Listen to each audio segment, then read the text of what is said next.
Hello friends, good morning. Kavya learning study में आप लोग का स्वागत है। आज हम देखते हैं सी टेट से रिलेटेड हमारा विषय है सीडीपी। जो सीडीपी में महत्वपूर्ण प्रश्न लेकर आए हैं, जो इसी टाइप के क्वेश्चन सी टेट में हो, ईपी टेट हो या सुपर टेट हो या कोई भी टेट हो, इसी टाइप के क्वेश्चन बनते हैं। तो हम देखते हैं, यह बहुत महत्वपूर्ण प्रश्न है। तो हम देखते हैं हमारा पहला क्वेश्चन क्या है। हमारा पहला क्वेश्चन क्या है? तो पहला है, एक प्राथमिक विद्यालय की अध्यापिका बच्चों को एक प्रभावशाली समस्या समाधानकर्ता बनने के लिए किस प्रकार से प्रोत्साहित कर सकती है। तो जो एक अध्यापिका है, वह बच्चों को पढ़ा रही है, प्राथमिक विद्यालय में पढ़ा रही है। तो वह किस तरह वह बच्चों को पढ़ाएगी, वह जब किस तरह पढ़ाएगी, उसके अंदर जिज्ञासा उत्पन्न होगा, उसका जो उसका भाव है वह उत्पन्न होगा। तो जब किस तरह पढ़ाएगी कि वह उसका प्रोत्साहित किस तरह करेगी, पढ़ाकर किस तरह प्रोत्साहित करेगी ताकि बालक का अंदर का जो जिज्ञासा हो वह उत्पन्न हो सके। तो हम देखते हैं चार ऑप्शन में से हमारा कौन सा ऑप्शन सही होता है। तो ये है, प्रत्येक छोटे कार्यों के लिए भौतिक पुरस्कार देकर। बी है, केवल प्रतिक्रियात्मक ज्ञान पर बल महत्व देकर। सी है, गलत उत्तरों को अस्वीकार करके एवं दंडित करके।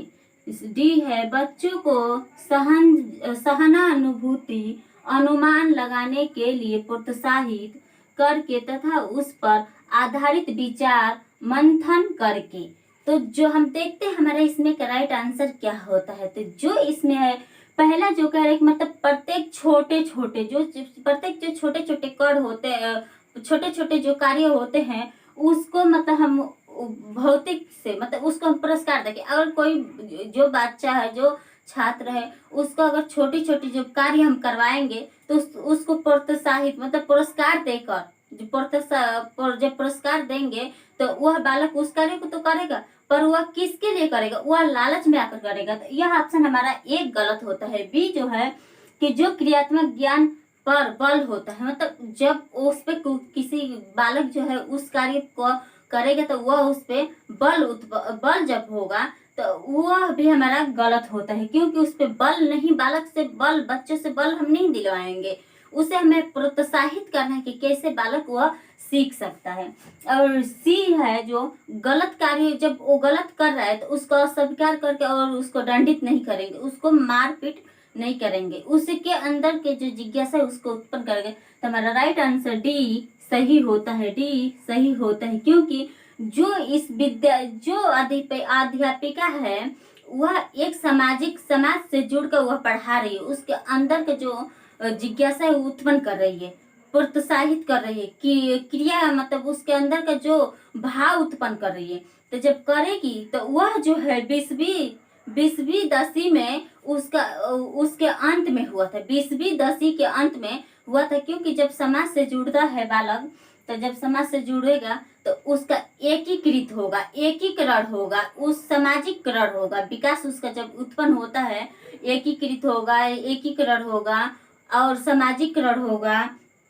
अन्य माध्यमों से उसका जब विकास होता है, तो जब विकास होगा तो वह उसकी जिज्ञासा जब उत्पन्न होगी तो उसका विकास होने लगेगा। जब विकास होने लगेगा तो हम जब जो अध्यापिका है वह उसे प्रोत्साहित कर रही है, जब प्रोत्साहित कर रही है तो उसके मन के जो भाव उत्पन्न हो रहा है, उसकी जिज्ञासा उत्पन्न हो रहा है, तो खुद ही पे उसका विकास होने लगेगा। तो हमारा राइट आंसर पहले का डी सही होता है। डी सही होता है। हम अगला क्वेश्चन देखते हैं। हमारा दूसरा क्वेश्चन है, निम्नलिखित अवधि में से किस में शारीरिक वृद्धि एवं विकास तीव्र गति से घटित होती है। जो इसमें पूछा गया है कि जो शारीरिक विकास होती है, शारीरिक जो वृद्धि विकास होती है, उसमें वह जो होता है किस में घटित होती है। तो हम देखते हैं चार ऑप्शन में से कौन सा ऑप्शन हमारा सही होता है। तो ये है शैशवावस्था एवं प्रारंभिक बाल्यावस्था। बी है, प्रारंभिक बाल्यावस्था एवं मध्य बाल्यावस्था। सी है, मध्य बाल्यावस्था एवं किशोरावस्था। डी है, किशोरावस्था एवं वयस्कता। हम देखते हैं इसमें से हमारा राइट आंसर क्या होता है, क्योंकि जो विकास मतलब जब शारीरिक विकास होता है, बालक का जब शारीरिक विकास होता है तो विकास और वृद्धि जब होती है तो किस में घटित होती है, मतलब घटित जो होती है घटती है। तो हम देखते हैं हमारा राइट आंसर क्या होता है। तो हमारा राइट आंसर ए सही होता है, क्योंकि जब शैशवावस्था जो बालक होता है और जब प्रारंभिक बाल्यावस्था में जाता है, जब प्रारंभिक बाल्यावस्था में जाता है तो जो प्रारंभिक बाल्यावस्था जो होती है वह 6 से 12 वर्ष का होता है, उसे बाल्यावस्था भी कहते हैं और मध्य बाल्यावस्था भी कहते हैं। और शैशवावस्था 0 से 5 वर्ष का होता है। तो जब बालक शैशवावस्था में होता है तो उसकी वृद्धि होती है और विकास भी होती है, पर जो वृद्धि एवं विकास तीव्र गति से घटती है, मतलब घट रही है यहाँ पे। तो जब घटित होती है तो हम देखते हैं जो इसमें शैशवावस्था और प्रारंभिक बाल्यावस्था है उसमें जाकर शैशवावस्था में थोड़ा सा तेजी से तो बालक बढ़ता है, पर वहां पे जाकर थोड़ा सा घटने लगता है, उसकी जो विकास होती है और वृद्धि होती है थोड़ा सा घटने लगता है। तो हमारा राइट आंसर दूसरे का ए सही होता है, ए सही होता है। हम अगला क्वेश्चन देखते हैं तीसरा, बच्चों के संज्ञानात्मक विकास के संदर्भ में निम्नलिखित में से कौन सी पियाजे की संरचना है, पियाजे की संरचना है। तो हम जो देखते हैं कि जो पियाजे का हम जो सिद्धांत है उसे हम पढ़े हैं तो हमें तुरंत पता चल जाएगा कि हाँ जो पियाजे ने दिया है उसका संरचना क्या है। तो हम देखते हैं कि हमारा 4 ऑप्शन में कौन सा ऑप्शन सही होता है। तो ए है स्कीमा, बी है अवलोकन अधिगम, सी है अनुबंधन, डी है प्रबंधन। तो हम देखते हैं हमारा राइट आंसर क्या होता है। तो हमारा तीसरे का राइट आंसर ए सही होता है, ए सही होता है स्कीमा, क्योंकि यह जो है पियाजे ने कहे थे कि एक स्कीमा जो होता है वह शारीरिक विकास भी तो करता है पर एक मानसिक विकास भी होता है। जब मानसिक विकास होता है तो वह जो मानसिक विकास होता है तो जो बालक होता है वह जितने उसका जब उसका समाज से जुड़ता है तो उसका जब विकास होता है तो वह सभी विकासों को मतलब सभी बातों को वह अपने माइंड में रखता है और वह बुद्धिमान होता है, वह बुद्धिमान होता है। तो जो स्कीमा होता है वह दो प्रकार का होता है। स्कीमा 2 प्रकार का होता है, एक होता है साधारण स्कीमा, दूसरा होता है जटिल स्कीमा, दूसरा होता है जटिल स्कीमा। जो यह 2 जटिल स्कीमा होता है, साधारण स्कीमा और जटिल स्कीमा। स्कीमा 2 प्रकार का होता है, जो कि साधारण स्कीमा और जटिल स्कीमा।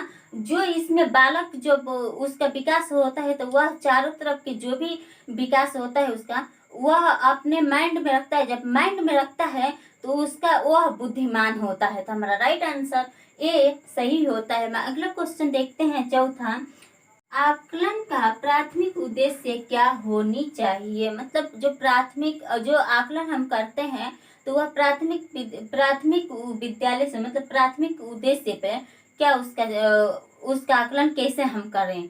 तो हम देखते हैं 4 ऑप्शन में से हमारा कौन सा ऑप्शन सही होता है।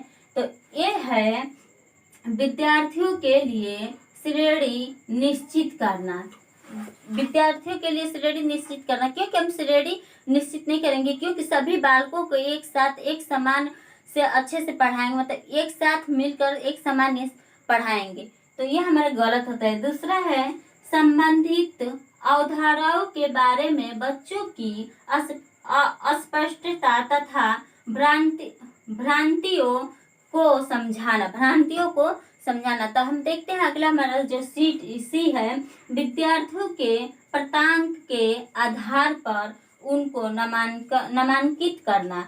डी है रिपोर्ट कार्ड में उत्तीर्ण या अनुत्तीर्ण अंकित करना।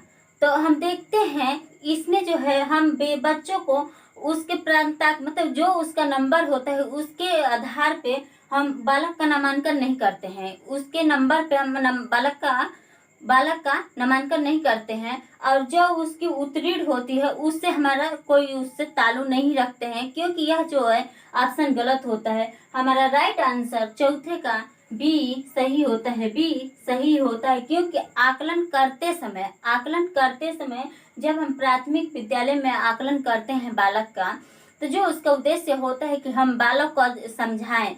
जो बालक मतलब जो जिससे वो संबंधित होता है उसको हम अच्छे से समझाएं, और जो चीज़ हम पढ़ाते समय उसको अच्छे से स्पष्टता दें।